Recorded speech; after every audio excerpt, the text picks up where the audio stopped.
My name is Eleanor. I'm 56, a contract attorney in Charleston, South Carolina. And I've always believed in reading the fine print. That skill saved my life once. It was about to do it again.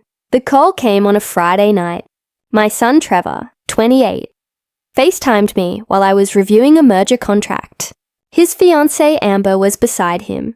That smile she uses for difficult clients. Mom, we have amazing news about the wedding. I should have known better. Good news doesn't require 2 people and a script. The venue upgraded us to the premium package. More space, better catering, live band instead of DJ. Trevor's voice had that rehearsed quality. But there's a tiny logistical thing. Amber jumped in. We're maximizing the experience for our core circle. You know, people who've been really present in our journey. I waited. So we thought, since you're not super close with most of our friends anyway, maybe you'd be more comfortable watching from home. We're setting up a professional live stream. Better than being there. Honestly. No crowds. No standing in heels. The contract on my screen blurred. 18 months ago, when Trevor proposed, I was the first person he called. Now I wasn't part of his core circle. Let me make sure I understand. I said carefully. You're uninviting me to your wedding. Not uninviting. We're offering you a VIP virtual experience. I learned something in 26 years of law. When someone's selling hard, they're hiding something. I appreciate you letting me know. I'll mark my calendar for the live stream. Trevor's relief was immediate. You're the best, Mom. I knew you'd get it. After we hung up, I sat very still. Then I opened my files. Every contract I'd ever signed with vendors for this wedding. Every receipt. Every email. By midnight, I knew exactly what I was going to do, and they would never see it coming. Saturday morning, I made coffee and spread everything across my dining table.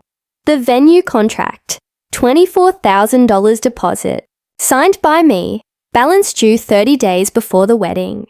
September 12th, the caterer, $18,000, deposit paid by me. Final payment due, October 1st. The photographer, $8,500, fully paid by me last December, when Trevor said they'd found their dream photographer, but couldn't afford the retainer. The florist, $6,200, paid in installments over 8 months. Wedding planner fee, $4,000 bar service, $5,500 transportation for wedding party, $2,200.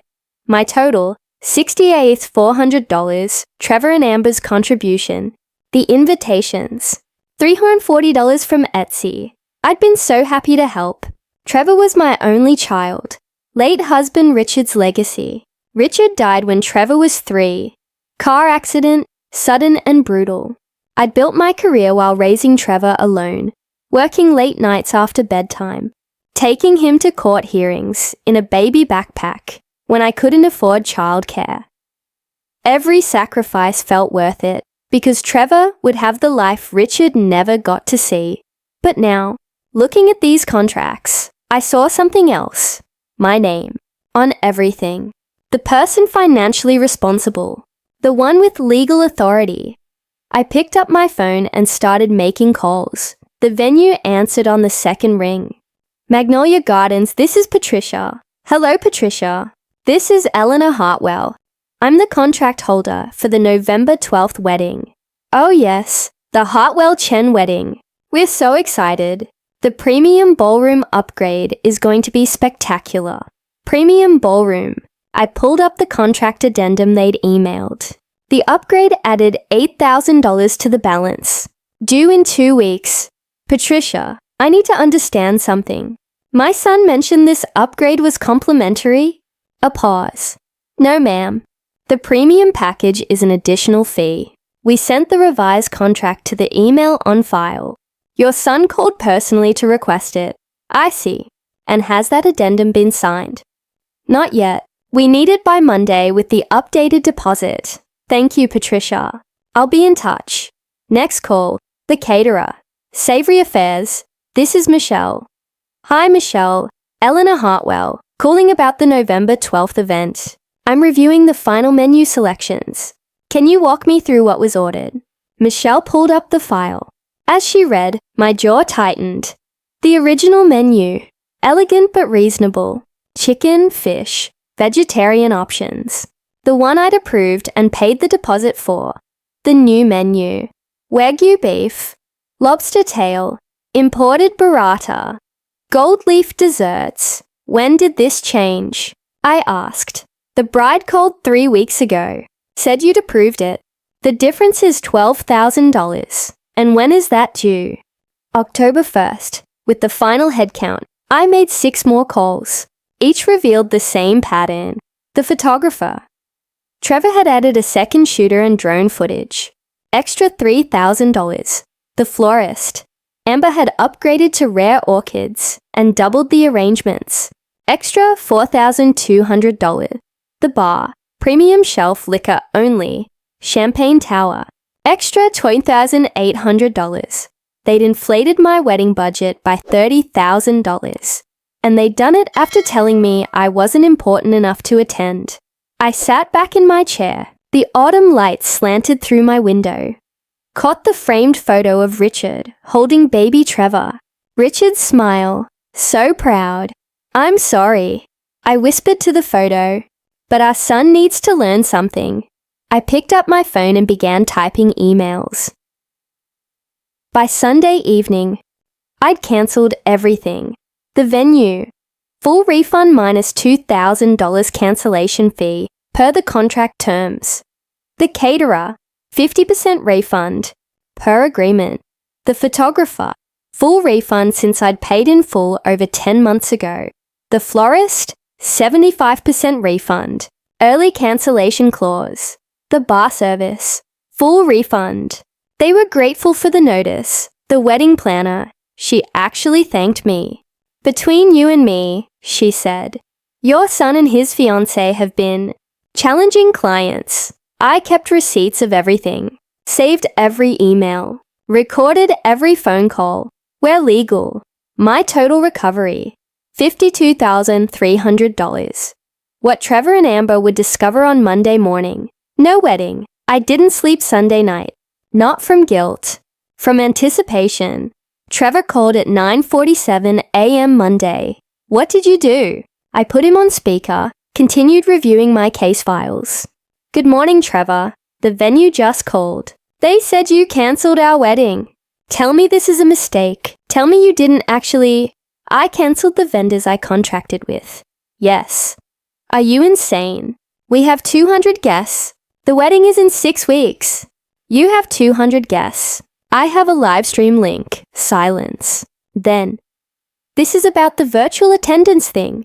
Are you serious right now?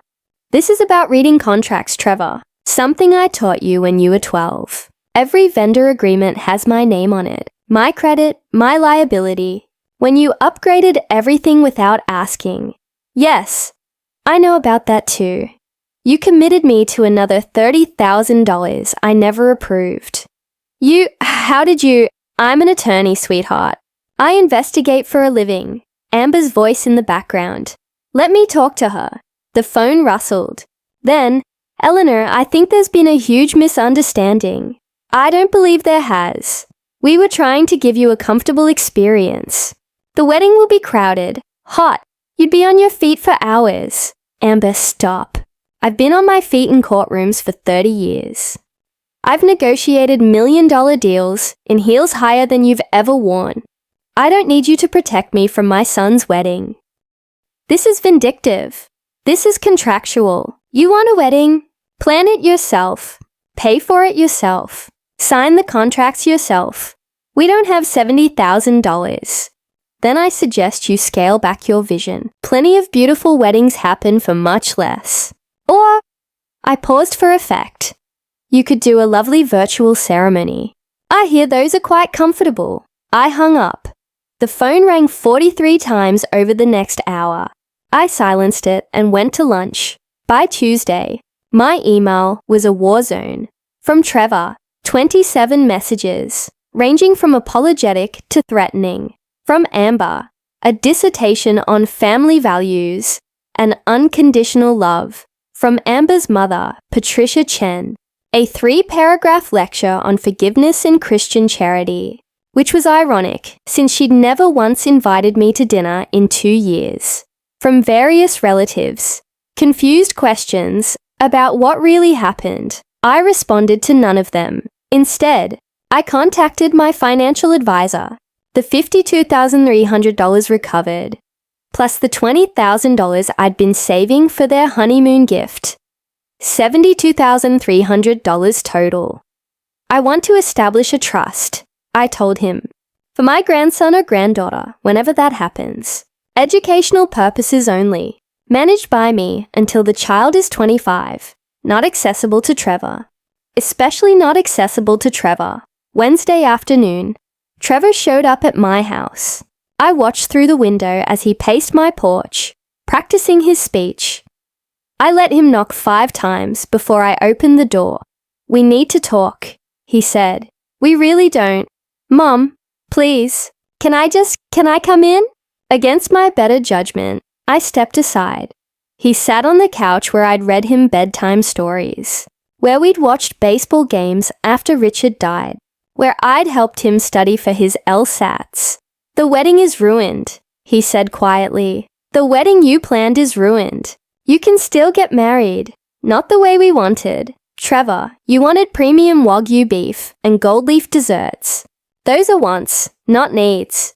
Your father and I got married at City Hall with 2 witnesses and had sandwiches after. We were married for 8 years before he died. And every single day was worth more than your floral arrangements."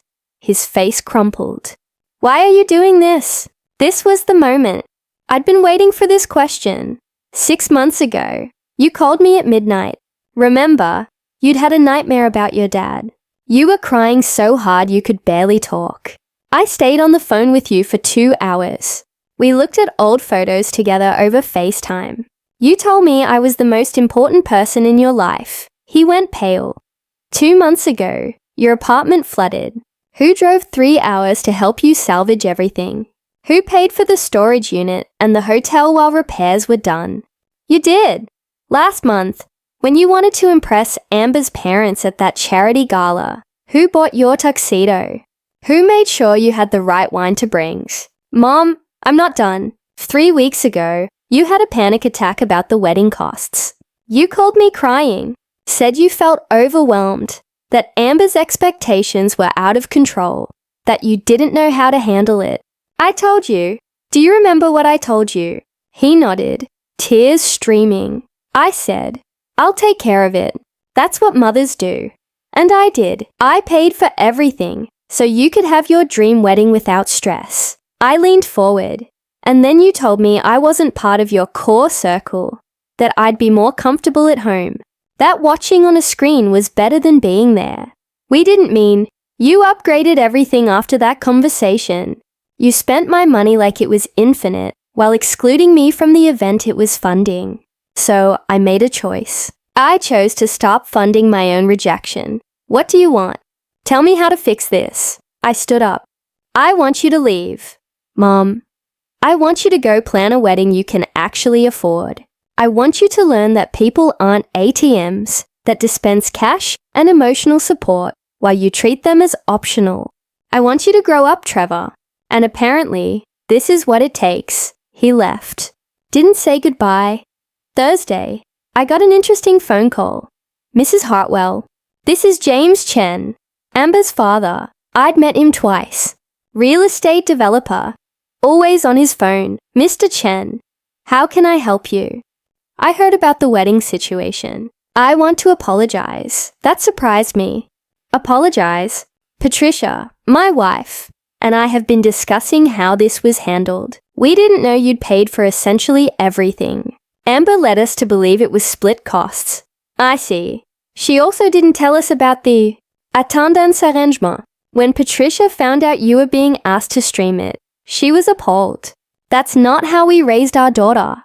I waited. I'm calling because Trevor reached out to me yesterday, asked if we could fund the wedding instead. Cover what you withdrew. My stomach tightened. And I told him no. Really? Mrs. Hartwell, Eleanor, I have 3 daughters. If any of them treated my wife this way, I'd want someone to teach them better. Consider this me not interfering with that lesson. After we hung up, I allowed myself a small smile.